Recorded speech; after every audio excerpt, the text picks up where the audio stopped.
Bonsoir et bienvenue à l'échiquier international.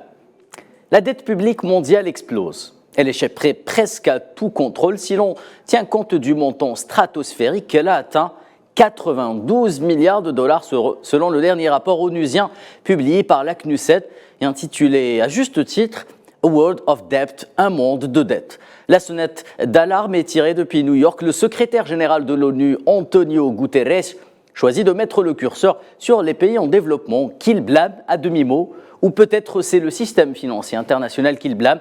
Quoi qu'il en soit, s'endetter devient en temps de crise l'unique moyen pour certains pays qui le peuvent de pouvoir financer leur budget. Comment en est-on arrivé là? Réponse dans l'échiquier international juste après ça.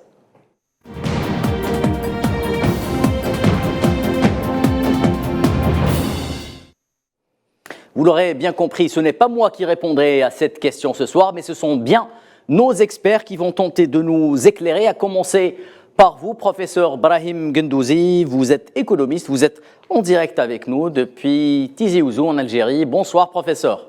Bonsoir. Alors, nous aurons également Madame Layel Mansour, docteur en macroéconomie. Vous êtes en direct avec nous depuis le Liban, depuis Beyrouth. Bonsoir, Madame. Merci d'avoir accepté notre invitation. Alors, juste avant d'entamer ce débat, que contient ce rapport publié par la CNUSED? La réponse dans ce sujet, préparé par la rédaction de l'échiquier international. 92 000 milliards de dollars, c'est le chiffre du jour. Ce montant colossal fait référence à la dette publique mondiale, dont 30% est assumée par les pays en voie de développement. C'est un nouveau rapport des Nations Unies qui a mis la lumière sur l'état de la dette mondiale et sonne l'alarme sur une catastrophe pour le développement. Selon un rapport de A World of Debt, près de 40% du monde en développement, ce qui représente un total de 52 pays, a un grave problème d'endettement. Allant dans ce sens, le secrétaire général de l'ONU, Antonio Guterres, avertit que pas moins de 3,3 milliards de personnes dans le monde subissent les répercussions néfastes de la politique des gouvernements qui privilégient le paiement des intérêts de la dette au détriment des investissements essentiels.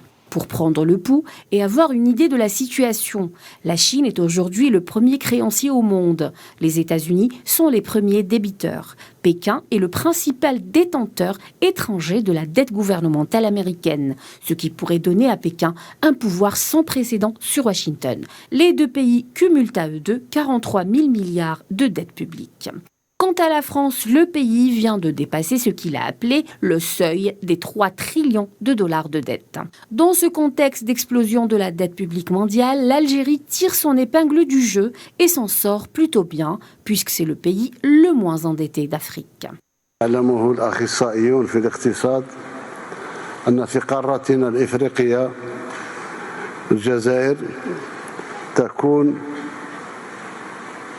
منفردة أو مع أقلية للبلدان الغير مستدانة. Le rapport de l'ONU souligne que les pays en développement sont fortement exposés aux chocs externes, précisément parce qu'ils doivent assurer le remboursement de la dette en devises étrangères. Guterres est justement revenu sur les coûts des emprunts qui, selon ses dires, seraient en moyenne 4 fois plus élevés pour les pays africains que pour les États-Unis et 8 fois plus élevés que pour les économies européennes les plus riches. D'outils financiers importants, la dette est finalement devenue aujourd'hui un engrenage qui génère simplement plus de dettes. Place au débat sans plus tarder. La dette intérieure et extérieure dans le monde a plus que quintuplé au cours des 2 dernières décennies, dépassant le taux de croissance économique mondiale, le produit intérieur brut n'ayant que triplé depuis 2002. Brahim Gendouzi, on a beau faire, on a beau dire pour tenter d'enrayer cette fuite en avant en matière de dette publique mondiale, mais aucune solution ne semble donner satisfaction. Oui, tout d'abord, il faut revenir sur certains concepts qu'on utilise à propos de la question de la dette publique. Il faut savoir qu'au niveau des différents pays endettés, il y a ce qu'on appelle la dette publique, ça veut dire la dette garantie par l'État, et la dette publique extérieure, pour beaucoup plus les pays en développement. C'est une dette publique garantie par l'État, mais elle est surtout en devise. Et depuis, comme vous venez de le dire, et ça a été mentionné dans le rapport des Nations Unies, la dette publique a été multipliée par 5 depuis 2000. Ce qui fait que la plupart des pays dans le monde sont dans une situation d'endettement à des degrés divers. Et jusqu'à aujourd'hui, il n'y a pas de mécanisme pour restructurer la dette d'un certain nombre de pays endettés, parce que il faut aller peut-être dans le détail. Il y a un autre chiffre que je vais vous donner qui figure dans le rapport d'ailleurs, c'est que, mis à part la dette publique des pays très avancés qui, pour des raisons de financement de leurs dépenses publiques, se sont endettés, particulièrement les pays en développement, leur dette, et ça c'est la nouveauté, elle est faite auprès de prêteurs privés. Oui. Et les prêteurs privés, notamment les marchés financiers, exigent des conditions de remboursement, des délais très courts et des taux d'intérêt très élevés, parce qu'ils intègrent une prime de risque, parce que les pays en développement sont supposés des pays risqués, et donc l'argent devient plus cher. Voilà un peu le problème qui se pose. Après, d'autres éléments interviennent à la suite. Très bien, Brahim Gendouzi. Madame Layel Mansour, est-ce qu'il est possible tout simplement de restructurer une dette de 92 trillions de dollars? Il faut aussi expliquer que les 92 trillions de dollars, ils sont un peu divisés entre les pays en développement et les pays développés. Oui. Parce que les solutions, les crises, les impacts, les conséquences ne sont pas toujours les mêmes quand nous parlons des pays développés et en développement. C'est vrai qu'il y a seulement 30% des dettes de ces 92 trillions, seulement 30% sont octroyés aux pays, ou bien ils sont chargés par les pays en développement. Par contre, les dettes chez les pays en développement sont plus dangereuses que les dettes chez les pays développés pour plusieurs raisons. Premièrement, les pays développés, ils ont plus des dettes en devises locales que des dettes en devises étrangères.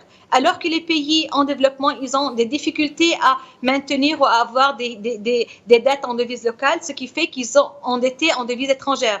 Les pays en développement, ils sont presque tous, si pas tous, ils ont tous un taux de change fixe, on appelle ça PEG, et le taux de change fixe, il est très sensible en ce qui concerne la perte des réserves de change à la Banque centrale. Donc, plus on a des dettes en devises étrangères, plus il y a des forces à perdre les devises étrangères dans les banques centrales, plus aussi les pays en développement, ils ont toujours un taux d'intérêt qui est plus élevé que le taux d'intérêt chez les pays développés, parce que ça reflète aussi la manque de crédibilité, la gouvernance, le niveau faible de la gouvernance, la non-transparence, donc tout ça. Donc, c'est vraiment difficile de restructurer les dettes dans les pays en développement, surtout comme mon collègue il avait dit, les dettes sont surtout par le secteur privé, ce qui est très difficile de restructurer, qui est plus coûteux, plus complexe que le cas chez les pays développés. C'est beaucoup plus facile en ce qui concerne techniquement, on va dire, théoriquement. Il est théoriquement plus facile de restructurer une dette chez les pays développés, soutient le docteur Layel Mansour Brahim Gendouzi. Parlons un peu maintenant, prenons l'exemple, plutôt le cas de figure de la Chine et des États-Unis qui, à eux deux, normalement, totalisent près du tiers de cette dette mondiale. Pourtant, cela ne semble pas inquiéter l'ONU plus que ça. Je pense que pour le cas des États-Unis, c'est leur puissance économique fait que le dollar est la monnaie de réserve internationale et que les États-Unis, certes, ils sont très endettés. Récemment, il y a eu un débat à l'intérieur des États-Unis, 30 000 milliards de dollars de dette. Mais néanmoins, le problème ne se pose pas en ces termes, puisque la communauté internationale travaille en dollars. Et donc, comme disait un ancien gouverneur de la Fed américaine, il disait le dollar, c'est notre monnaie, c'est leur problème. Donc, la question qui se pose, c'est le système monétaire international qui repose sur le dollar et que les pays qui ont des actifs importants, qui ne sont pas des pays risqués, leur dette est gérable. Donc, le cas des États-Unis, ils ont énormément d'entreprises à l'étranger, Oui. des entreprises américaines. Ils ont énormément c'est le deuxième pays exportateur au monde, c'est le premier pays investisseur dans le monde. La Chine, c'est le premier exportateur au monde, c'est le deuxième ou troisième, premier exportateur au monde, deuxième ou troisième importateur au monde. Les flux d'investissement, les stocks ou les flux sont énormes dans les deux pays. Donc, le problème ne se pose pas par rapport à cela. C'est les pays en développement qui ont cette crise d'endettement qui les pénalise parce qu'ils doivent rembourser dans les délais très courts et le remboursement se fait en dollars généralement. Et comme c'est une devise, ils doivent se procurer les devises avec quoi il faut rembourser. Et je pense que le chiffre qui a été donné, le rapport, 40% des pays en développement connaissent un grave problème d'endettement.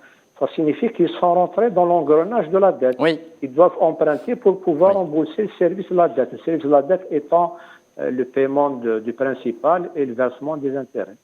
Très bien, Brahim Gendouzi. Là, El Mansour, parlons un tout petit peu, si vous le voulez bien, des causes de cette fuite en avant de la dette publique mondiale. Alors, résumons le schéma suivant. Alors, la dette, c'est une espèce de cercle vicieux, c'est une spirale dont il est très difficile de sortir. En temps de crise, il faut trouver des financements pour les budgets. Pour pouvoir financer les budgets, certains pays s'endettent. Pour pouvoir s'endetter, ils doivent payer justement des intérêts de la dette. Et pour pouvoir rembourser la dette, il faudra d'abord rembourser les intérêts de la dette et le montant de la dette. Est-ce qu'on peut sortir d'un tel schéma, madame ? En fait, avec l'expérience et les années, on a vu que c'est vraiment très difficile de sortir de cette boule de dette, comme on a vu dans les années, surtout dans les pays en développement, en fait, parce que les pays en développement, ils ont une malgérance, ils sont plus corrompus par rapport aux autres pays. Donc, ils en profitent d'être endettés, ils en profitent. Et puisqu'ils ont un taux d'échange fixe, donc les gens ne savent pas qu'est-ce qui se passe derrière les coulisses, ils ne savent pas qu'il y a des pressions sur le taux de change. Et du coup, avec l'argent, ils ne se servent pas de l'argent de façon appropriée et efficace pour investir et pour pouvoir payer les dettes de façon à aussi respecter un niveau approprié pour les dépenses de scolarité, santé, investissement et autres. Donc, oui, c'est difficile. Non, c'est pas parce que le phénomène de dette, de rembourser les dettes, le phénomène est difficile, mais parce que le pays qui a pris les dettes n'est pas à la hauteur de payer ses dettes. Ils n'ont pas vraiment une bonne restructuration ou bien une gouvernance. C'est ça. Je voudrais juste ajouter quelque chose, si vous le permettez, concernant les États-Unis. Il y a une théorie en économie qui s'appelle le dilemme de Truffen qui dit que une réserve, la monnaie de réserve internationale, c'est un dilemme en fait. Soit on a toujours un déficit budgétaire et on est endetté en quelque sorte si on veut être une monnaie de réserve. Sinon, si on veut pas avoir un déficit budgétaire et ne pas être endetté autant, donc on ne peut pas être une devise internationale. Donc concernant les États-Unis, c'est un cas un peu particulier parce que c'est une monnaie internationale, une monnaie de réserve internationale. C'est en quelque sorte on purpose, c'est exprès en fait d'être endetté. Très bien, Laïel Mansour. Alors les pays en développement doivent, selon le rapport de la CNUSET, près de 30% de la dette publique mondiale, dont 70 sont représentés par la Chine, l'Inde et le Brésil. 59 pays en développement sont confrontés à un ratio dette PIB supérieur à 60%, un seuil indiquant des niveaux élevés d'endettement. Écoutons justement à ce titre la déclaration du secrétaire général des Nations Unies, Antonio Guterres, en ce qui concerne justement cet endettement des pays en développement. La moitié de notre monde s'enfonce dans des catastrophes de développement alimentées par une crise de la dette écrasante. C'est le principal message du rapport que nous présentons aujourd'hui. Un monde en dette. Quelques 3,3 milliards de personnes, soit près de la moitié de l'humanité, vivent dans des pays qui dépensent plus sur les paiements d'intérêts que sur l'éducation ou la santé. Et pourtant, parce que la plupart de ces dettes insoutenables sont concentrées dans les pays pauvres, elles ne sont pas jugées comme présentant un risque systémique pour le système financier mondial. Alors, Brahim Gendouzi, Antonio Guterres jette en quelque sorte la pierre aux pays développés, au système, ou l'architecture du système financier international qui rend peut-être un peu le procédé ou le process ou l'accès au financement pour les pays en développement à la fois inadéquat et coûteux. Mais qu'en est-il des pays en développement qui n'arrivent pas non plus à réduire leur taux d'endettement public global? Pour prendre l'exemple de la France, ce pays vient justement de dépasser ce qu'il a appelé le seuil minimum des 3 trillions de dollars. Qu'en pensez-vous? Alors, par rapport aux pays développés, effectivement, il y a quelques-uns qui sont hyper endettés, mais à la rigueur, ils peuvent, avec des mécanismes internes et l'intervention de leur banque centrale, ils peuvent trouver des solutions, même si elles sont difficiles et contraignantes. Il y a des solutions à cela, hein. Mais le problème, c'est les pays en développement. Alors, il y a un problème de fond qui s'est posé, qui se pose aussi aujourd'hui. Par exemple, si on revient dans les années 60, 70, 80 jusqu'à 2000, il y a ce qu'on appelle au niveau international l'aide publique au développement. Les pays industrialisés se sont engagés dans le cadre de l'ONU à mettre à la disposition des pays en développement 1% de leur PNB pour financer le développement économique. Oui.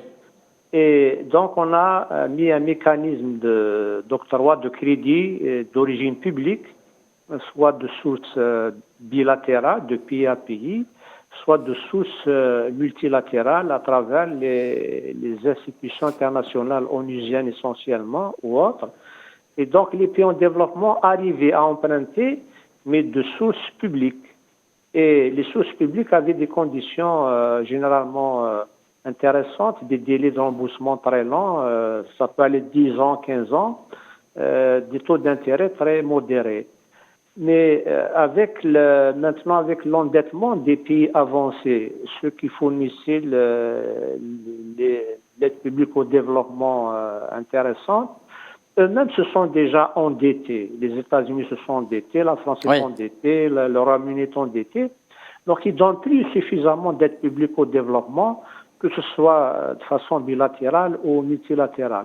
Ce qui fait que les pays en développement obligés d'emprunter pour satisfaire leurs économies en partie se sont retournés aux sources privées. Il y a 2 catégories de sources privées. Il y a les marchés financiers internationaux où les conditions sont très onéreuses. Il y a des crédits commerciaux qui sont accordés à des pays et donc la dette publique externe des pays en développement, elle est essentiellement à 62% d'origine privée et c'est ce qui pose le problème maintenant du versement des intérêts qui commence à peser très lourd dans la balance commerciale, la balance des paiements de ces pays. Très bien, Brahim Gendouzi, merci pour ces explications techniques. Alors, Layel Mansour, le cadre de traitement de la dette a été adopté en octobre 2020 par le groupe G20 et les grandes économies et créanciers officiels du monde. Donc, ce cadre vise à inclure les pays non membres du Club de Paris, tels que la Chine, par exemple, dans l'allègement de la dette. Que pouvons-nous espérer de ce cadre ?